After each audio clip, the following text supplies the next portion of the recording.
Is your faucet running? Are you late for work? Are you having trouble with your math homework? Are you lost in a field somewhere? Well, lucky for you, there's a kaiju for that. There's a kaiju for that.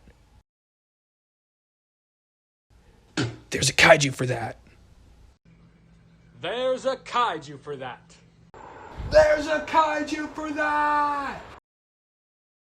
Side effects may include death, destruction, explosions, gigantism, war, cool special effects, lame special effects, nausea, vomiting, laser dysfunction, and addiction to purchasing giant monster figurines. Do not take kaiju without asking your doctor first. Those who are nursing or pregnant should not be taking kaiju. For more information, visit youtube.com/jctheateryu-gi-oh and make sure to subscribe. Translated to mean strange monster in Japanese, kaijus are the stars of a popular genre of Asian monster movies. Most prevalent in Japan, kaiju movies are all about big monsters battling it out, often resulting in the viewer experiencing some majorly epic fights at the cost of some majorly epic damage occurring all throughout the cities they often fight inside. Due to the immense Eastern popularity of the franchise, and decent recognition of the more popular kaiju such as Godzilla over in the West, Konami decided to introduce these monsters into the game of Yu-Gi-Oh! Translated from the big screen to the big table, Kaiju's main strategy is to tribute your opponent's monster to special summon a kaiju to your opponent's side of the field, and then special summon another kaiju to your side of the field. Only being able to control one kaiju at a time, you are then meant to recreate these famous monster battles but in the form of Yu-Gi-Oh!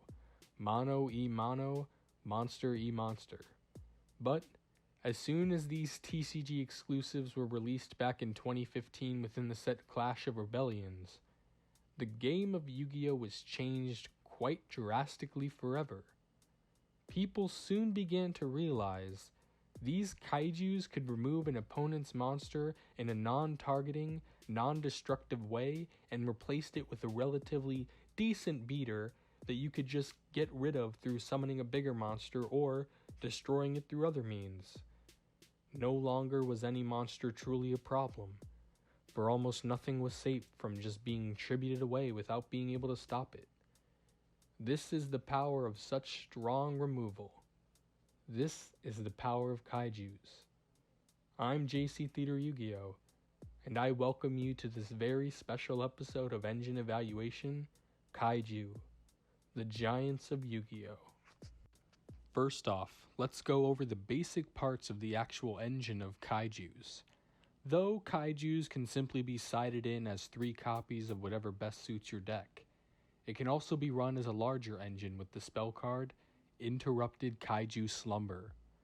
This beefed up dark hole destroys every monster on the field, and then special summons out 2 kaijus with different names from your deck, one to your side and one to your opponent's side of the field.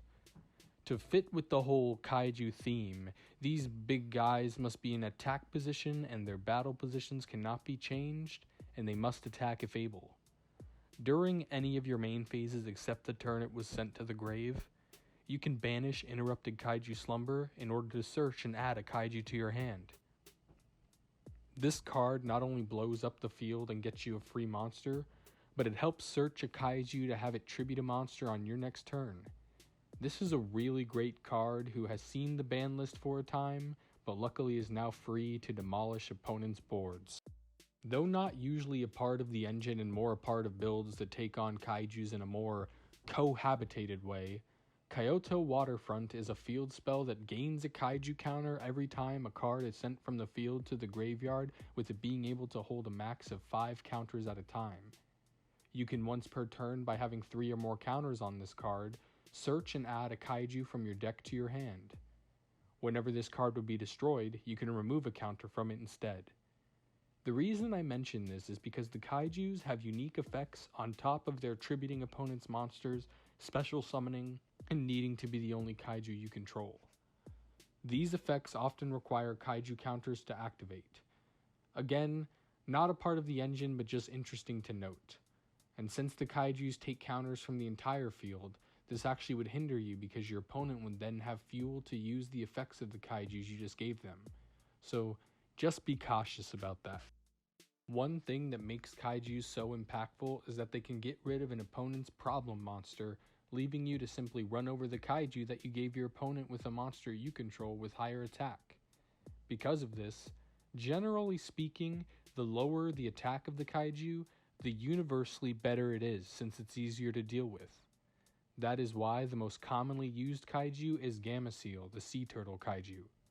This level 8 water aqua monster with 2200 attack and 300 defense is the most widely used and most expensive of the kaiju monsters. Due to it having just 2200 attack, it is quite easy to run over by a decent extra deck monster. On top of its utility of having a weak attack, Gamma Seal, like all other kaijus, has an additional effect. Its unique effect involves removing 2 kaiju counters from the field in order to negate a card or effect activation and banish that negated card. As an engine piece, it's one of the best, and in the pure deck where you run cards to get kaiju counters, this card is still one of the best. As a fun side note, when used in decks that run totally awesome, Gamma Seal can be recycled, adding additional utility to an already good card. The second weakest attack monster is Kumungus, the sticky string kaiju. This creepy crawler is a level 7 earth insect with 2400 attack and 2500 defense. His unique effect is that when your opponent summons a monster, at the cost of 2 kaiju counters from anywhere on the field, you can disable that monster's effect as well as its ability to attack until the end of the next turn. Being a level 7 is sometimes beneficial when placed in a deck that takes advantage of the rank 7 toolbox, such as some variants of Pendulum Magician. Ultimately, consider this the poor man's Gamma Seal. Next up is G'Darla, the mystery dust kaiju. This Mothra-inspired level 8 wind insect has an attack of 2700 and defense of 1600. His unique effect is that during either player's turn, you can remove 3 kaiju counters from anywhere on the field to have the attack of all other monsters on the field. This is pretty good if you own it and want to beat down an opponent's monster, kaiju or otherwise. Since it's level 8, you may want to run it in decks that could utilize trade-in. Radian, the multi-dimensional kaiju, is a level 7 dark fiend with 2800 attack and 2500 defense, with the unique ability to remove 2 kaiju counters from anywhere on the field in order to special summon a Radiant token, who is level 7 dark fiend with 2800 attack and 0 defense. This effect does have a drawback of being once per turn, and those tokens can't be used for synchro summoning. The beauty in Radian, though, is his level and attribute. He is a target for both Sacred Sword of the 7 Stars as well as Allure of Darkness. If you're running a predominantly dark deck or a level 7 focused deck, or Odd Eyes if you want to hit both criteria, this is the kaiju for you. Dogoron, the Mad Flame kaiju, is a level 8 fire dinosaur with 3000 attack and 1200 defense, with the unique effect to remove 3 kaiju counters from anywhere on the field and destroy all monsters your opponent controls. This Raigeki-like effect is actually pretty nifty, but like all others, you more than likely won't be using the effects of these guys when purely using the kaiju engine. Dogoron is the first kaiju in this increasing order of attack list to reach 3000, making him the first viable target to give to yourself when using the effects of Slumber. He can also be searched out by Soul Eating Oviraptor, so a searchable out to almost any monster definitely makes this stand out in dinosaur-oriented decks. Plus, he's the cheapest kaiju since he was reprinted in the Soul Burner structure deck, so you have no reason not to have a playset on hand just in case. Jizukiru, the Star-Destroying kaiju, is a level 10 light machine with 3300 attack and 2600 defense. This giant mecha has the unique effect where it can once per turn during either player's turn negate a card or effect that targets a single card on the field and destroy it by removing 3 kaiju counters from the field. The light machine combo makes for it to be a natural fit as a tech in Cyber Dragons, and being level 10, you can give it to yourself in some rank 10 builds when using Slumber or after you've given your opponent a kaiju. And back to Cyber Dragons, you can give your opponent Jizukiru and then contact fuse it away with a Cyber Dragon you control in order to bring out Chimera Tech Fortress Dragon. Finally, just in terms of its massive 3300 attack, this is definitely one to give yourself usually when using Slumber in general. Thunder King the Lightning Strike Kaiju is a level 9 light thunder monster with 3300 attack just like Jizukiru and 2100 defense.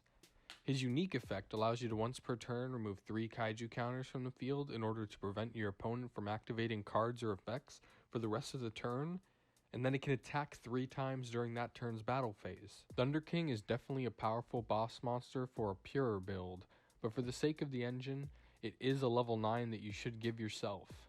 It can be beneficial in using some level 9 support that's been coming out recently, plus its high attack is nothing to scoff at.